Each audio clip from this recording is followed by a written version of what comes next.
They said it was temporary, a reassignment, nothing more. But the way my supervisor handed me the folder said everything else. He didn't even look at me. Just tapped it twice with 2 fingers, muttered, "You're the only one left with clearance," and walked off before I could say a word. No eye contact, no explanation, no small talk. That's when I knew this wasn't just about staffing shortages or some surprise inspection. It was a dump and run. Something had gone wrong at Jackman Station, and no one wanted to be the one to fix it. So, they sent me. The drive north was long and dull, all dense tree lines and washed-out road signs. Maine has that kind of silence that gets under your skin, like the woods are listening. Jackman Station wasn't on any main highway, not even a back road worth naming. Just a gravel artery running along the edge of the Canadian border. I passed maybe 3 cars the entire last hour, and I'm pretty sure one of them was the same pickup, circling back. The station itself looked more like a forgotten ranger outpost than a federal checkpoint. One squat booth at the top of a rise, surrounded by trees that leaned too close. There was a rusted inspection gate in front, manual, lever-operated, and behind the booth sat a lopsided chain-link fence that didn't connect to anything. It was smaller than I expected. 1 room, thick glass on 3 sides, smeared with old handprints and streaks of mildew. A narrow cot folded against the back wall, half covered in some wool blanket that smelled like damp cedar. The heater was already running, but it wheezed and clanked with every breath like it was dying slow. The desk held 3 things: an old shortwave radio with a cracked knob, a landline phone with the cord ripped clean out of the wall, and a stack of paperwork yellowed at the corners, none of it more recent than 1996. And taped to the monitor, crooked and stained, was a single sheet of paper. No heading, no logo, just a plain typed list in blocky all-caps font. Night Shift Border Protocol, Jackman Station. 1. If the shortwave radio plays your name, turn the volume down, but do not turn it off. Do not speak. Do not respond. Let it finish. 2. Always salute the officer with no head. He serves the station. He will protect you if you honor him. 3. At midnight, when the sky flickers, do not open the gate, no matter who waits on the other side. Even if they flash credentials or beg, you must not raise the arm until the flickering stops. 4. If a child arrives at the checkpoint alone, wave them through. Do not ask questions. Do not look for their parents. 5. From sundown to sunrise, do not look directly into the one-way inspection glass. You'll see things that aren't you. Some of them can see you back. 6. Ignore all cries for help, especially from the woods or the road. They are not people. I laughed. Actually laughed. Out loud, alone in the booth. It felt like some weird hazing thing. Like someone copied it off Reddit and left it here for the next poor soul sent out. There was even a broken pencil beside the list. The tip snapped off hard, like someone had tried to write something at the bottom and pressed too hard. The last inch of the paper was empty, but the crease across it looked deep, like it had been folded and unfolded 1,000 times. Still, it made me uneasy. I poured myself a cup of coffee from the thermos and pulled the cot out just far enough to sit on. The space heater under the desk gave a few protesting wheezes, but stayed on. I adjusted the volume on the shortwave until it was just background noise. Low static, nothing more. I figured I could last one night. Just one. I kept telling myself I'd be fine. By 8 p.m. I was already starting to nod off, head dipping, eyelids dragging. Outside, the trees were still. No wind, no cars, nothing but the soft crackle of the radio behind me. Then I heard it. My name. Lila. It wasn't loud, just a faint whisper beneath the static. A breath of a voice, almost gentle, but my name was unmistakable. I froze. For a few seconds I sat completely still, waiting to hear it again. Convincing myself it had been nothing. Maybe I was tired.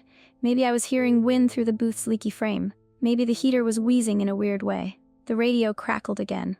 Lila, please. This time it was clearer. A male voice. Quiet, but desperate.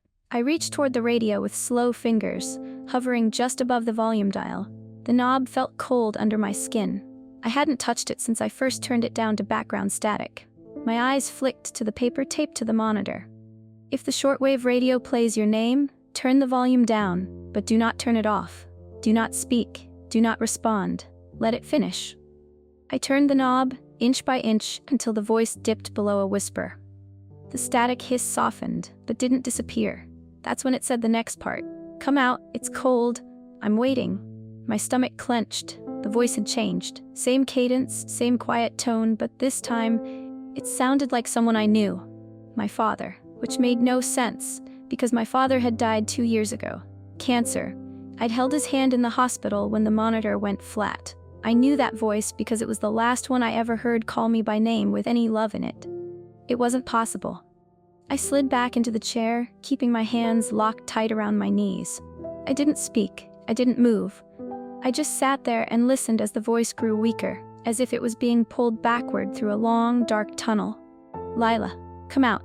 The whisper unraveled into static again, dissolving into white noise like it had never been there at all. The heater gave a tired groan. Something inside the vent rattled like a loose screw. I didn't relax. Not right away. I just stared at the wall, heart pounding in my chest like I'd run a mile. Every sound around me suddenly seemed too loud. The creak of the chair, the hiss of the heater, even the soft crinkle of the rule sheet on the monitor when the air moved. I didn't believe it anymore, that the rules were a joke. No one was pulling a prank. No one had driven all the way out here to set up a clever little scare. Someone, or something, knew my name, and it had used my father's voice. The silence that followed felt heavier than any scream. I sat there for almost half an hour, afraid that if I moved too soon, the radio would start again, that if I said anything out loud, it might answer. Eventually, the fear dulled into a nervous hum. I poured the rest of the coffee and forced myself to drink it, even though my hands wouldn't stop shaking.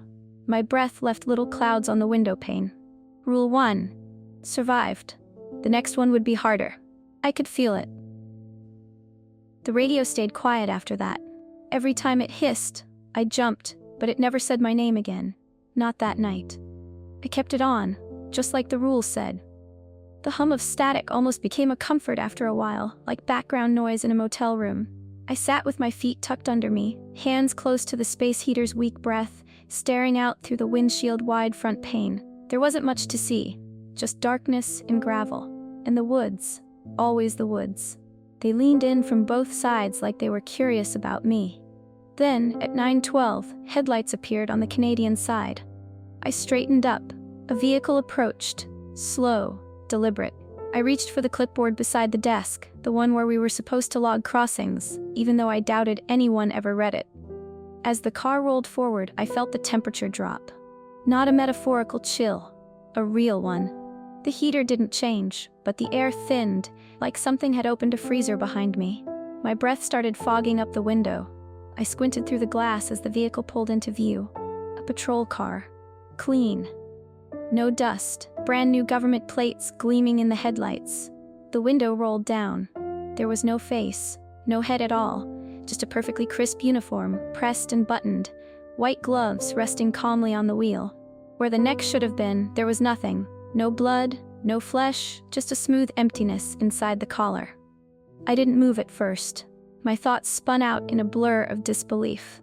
But the paper taped to the monitor caught my eye again, and I forced myself to stand.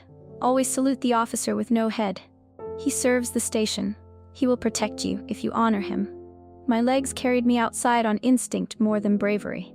The gravel crunched under my boots, each step a little slower than the last. The air felt wrong, as if the trees were holding their breath. I raised my hand in a shaky salute. The headless officer returned it. It was perfect, polished, practiced. His arm moved in a crisp, clean line, flawless execution. Then, without hesitation, the car eased forward and disappeared into the forest road behind me. No engine noise, no taillights, gone like mist. I stepped back into the booth and shut the door, double-checking the lock even though I wasn't sure it would matter. Rule 2 followed. That should have earned me a break. But the night wasn't even halfway through, and midnight was coming. I poured the last of my coffee. It had gone cold. I didn't care. I needed something to anchor me. Every second dragged like a slow drip from a leaky pipe. I kept checking my watch even though I knew it wouldn't help. There was no warning, no ticking countdown, no alarm, just a sudden shift in the air, like someone had flipped the world's light switch halfway and left it buzzing. I looked up. The sky flickered. It wasn't lightning. It wasn't anything natural. The stars vanished all at once, swallowed by a sheen of pale blue, then a sickly green, then back again. It moved in layers, like old film melting behind a projector bulb. Flicker. Pause. Flicker again. And that's when I saw the SUV. Black. Idling at the gate. I hadn't even heard it pull up. Its headlights didn't reach the booth. They stopped just short of the inspection arm. The windows were tinted, but I could see a woman in the driver's seat, illuminated faintly by the flickering sky. She held up a badge. She was saying something. Her mouth moved, quick and urgent. No sound came through the glass. She slammed her palm on the horn. Nothing. She was yelling now. I could see it in her face. Her expression shifted from frustration to panic. Then she held something else up, an ID, maybe credentials. I didn't move. I kept my hands in my lap, stared straight ahead, and waited. At midnight, when the sky flickers, do not open the gate, no matter who waits on the other side. Even if they flash credentials, even if they beg. The woman slammed her fist against the window, screaming soundlessly. Then the flickering intensified, white this time like sun glare on water.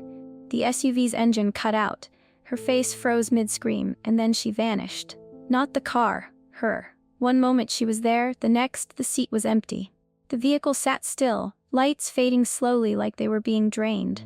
I didn't breathe, I didn't blink, and finally the SUV winked out of existence. Just gone. Like it had never been there. The sky returned to its normal darkness. Only then did I raise the inspection arm. There was no reason to. Nothing waited on the other side anymore, but it felt like part of the process, part of the ritual. Rule 3. Obeyed. I didn't know what was coming next, but I already knew the night was only just beginning. After the SUV vanished, the silence came back heavier than before. Not just quiet. Even the heater seemed afraid to make noise. Its usual clanks had slowed to soft ticks, like it was holding its breath. There wasn't much left in my thermos. I drank the cold coffee anyway, needing something, anything, to keep me from thinking too hard about what I had just seen. I didn't want to think about where that woman had gone. The radio crackled occasionally, but never said my name again. Not yet. I kept the volume low. My pen tapped mindlessly against the clipboard, though I hadn't logged anything since that first encounter. Somehow, I didn't think SUV vanished after flickering sky would make it into the official record. I checked my watch. 12:47 a.m. The headlights appeared so softly I almost missed them. But they weren't headlights, not really. Just a glow, dim and gray, like light cotton fog. I leaned forward to get a better look, and then I saw the figure. A child, walking up the road from the Canadian side. No car, no escort, just walking. I stood slowly, all the hairs on my arms rising. Rule 4. If a child arrives at the checkpoint alone, wave them through. Do not ask questions. Do not look for their parents. She stepped into the full light of the booth. She couldn't have been older than 8. Maybe 9. Thin. Too thin. Her shoes were untied, one dragging with each step. Her hoodie was 2 sizes too big and stained down the front, the sleeves torn at the cuffs. Her jeans were soaked up to the knees. Her hair hung over her eyes in dark, matted ropes. She didn't speak, she didn't look up. She just kept walking toward the barrier. My hands moved on their own. I pulled the lever and raised the inspection arm without a word. The child passed through the gate like she had done it 100 times. Her footsteps made no sound against the gravel. She didn't pause, didn't look at me, didn't even glance at the booth. She just kept walking. Into the trees. No flashlight, no bag, no road behind her. She slipped into the shadows between the pines and was gone within seconds, as if she had melted into the dark. I stood there with the inspection arm still raised, heart pounding, mouth dry. My brain screamed to chase her, to stop her, to ask where her parents were, to at least say something. But I didn't, because I knew, deep in my bones, that if I opened my mouth, something else might answer. Rule 4. Done. I lowered the arm and locked the lever in place again. Outside, the wind started to pick up. Just a little, enough to make the branches sway and creak in that familiar way that makes you imagine things looking back from the woods. I closed the booth door and slid the deadbolt across. I knew it wouldn't help. Not really. But it made me feel like I had done something. I didn't sit down right away. I just stood in the middle of the booth, staring at the empty road and wondering how many more rules I could survive before sunrise. The heater coughed once, and then went quiet. I was starting to think the quiet was worse than the noise. I don't know what time it was when I finally sat back down. The chair felt stiff, like it didn't want me in it anymore. The whole booth seemed smaller now, tighter than before. The air didn't move right. The heater had stopped completely, but I didn't notice until my fingers started to go numb. Outside, the road was still. The woods didn't make a sound. Even the static from the radio had softened, like whatever was out there didn't want to be interrupted. I tried to keep my eyes forward, but eventually my gaze drifted. It's a natural habit, checking your reflection when you see a pane of glass, even if you don't mean to, even if the rules told you not to. From sundown to sunrise, do not look directly into the one-way inspection glass. You'll see things that aren't you. Some of them can see you back. I didn't mean to. But I looked. Just for a second. And it was enough. At first, I thought it was me.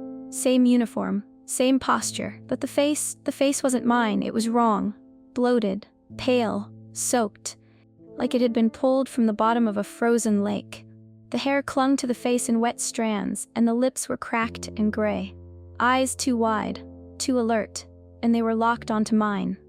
I tried to look away, but I couldn't. Not right away. My own face was staring at me, twisted into some desperate, hungry version of itself. It didn't move, not exactly, but there was something behind the eyes, something pushing forward. Then it started to smile, not with the mouth. The mouth never moved, just the eyes. They widened, twitching slightly, filled with a frantic energy I didn't recognize, like it was excited, like it had waited for me to break the rule. Its hand, my hand, pressed against the other side of the glass. The fingers splayed wide and dragged down slowly, leaving a trail of condensation behind. But the glass was on my side. I should have seen my own reflection. I should have seen the back of my hand. Instead, I saw that thing press closer, the moisture of its breath fogging the glass, its face mere inches from mine now, the pressure mounting as if it wanted to push through. I tore my eyes away and stumbled backward, knocking into the desk. My mug spilled cold coffee across the floor. I didn't care. I didn't even blink. The sound of scraping started immediately. Slow, deliberate, like fingernails dragging across the inside of the glass, not on the outside, not on the surface. From inside, it scraped again, then again, in an uneven rhythm. Each drag rattled through the booth like a knife pulled across bone. I backed into the corner and covered my ears, but I could still feel the sound. It sank into the walls, into my chest. I didn't look back, not once. The scraping lasted 10 full minutes. I counted them by heartbeats. When it finally stopped, the silence that followed was worse. My hand stayed over my ears for another minute, maybe 2. I didn't move until I was sure nothing was behind me. And even then, I didn't risk checking. I kept my eyes low, my breathing shallow. The rule hadn't said what would happen if you looked again, and I wasn't about to find out. Rule 5. Barely. I stayed in that corner until my legs started to cramp, and then I crawled to the far side of the booth, where the glass didn't reach. The floor was cold, damp. I didn't care. I sat there, tucked against the filing cabinet, knees pulled tight, and waited for something worse. Because I knew it was coming. I must have fallen asleep. Not for long, maybe 15 minutes, but when I opened my eyes, the static on the radio had shifted. The pitch was higher now, like it was trying to scrape its way back into my thoughts. I sat up slowly, blinking the fog from my head, and immediately regretted it. My whole body ached from being curled up on the cold floor. The heater had given up hours ago. My breath came out in puffs, barely visible in the booth's dim interior. I checked my watch. Almost there. And that's when I heard the scream. A man's voice, ragged and hoarse, echoing from somewhere down the road. "Help me, please, someone. Oh God, please." I stiffened.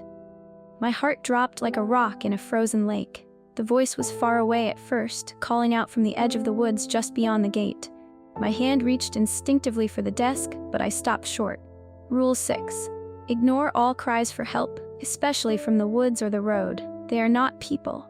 The voice grew closer. "Help! I need help!" It sounded like someone in real pain, like their leg was broken or they were bleeding out. It was the kind of scream that triggers something automatic in your body. The urge to run, to help, to do something. But I didn't move. I stayed crouched behind the desk, breathing as shallowly as I could, trying not to make a sound. Then the voice changed. "Lila." It screamed my name. My entire body went cold. Not scared, not startled. Cold. It kept calling, over and over, first in that same frantic tone, then slower, more strained. "Lila, help me. I can't breathe." A pause. A wet, horrible choking noise followed. I didn't dare peek out the window. I didn't want to know how close it was getting. Then it said my name again, but this time it dragged the syllables. The voice didn't sound human anymore. It sounded like someone had pressed their face against a dying tape recorder and let it run too slow. The words warped and slurred. A bubbling noise undercut each syllable like it was choking on something thick and wet. I turned off the desk lamp and dropped to the floor, crawling toward the darkest corner of the booth. The radio kept hissing softly in the background.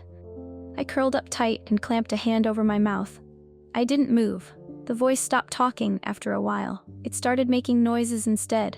Snapping sounds, like joints twisting the wrong way, like fingernails dragging across wood and finding purchase. Then came the breathing. Right outside the door, a slow, wet inhale, followed by an even slower exhale. I squeezed my eyes shut. The door creaked, just once.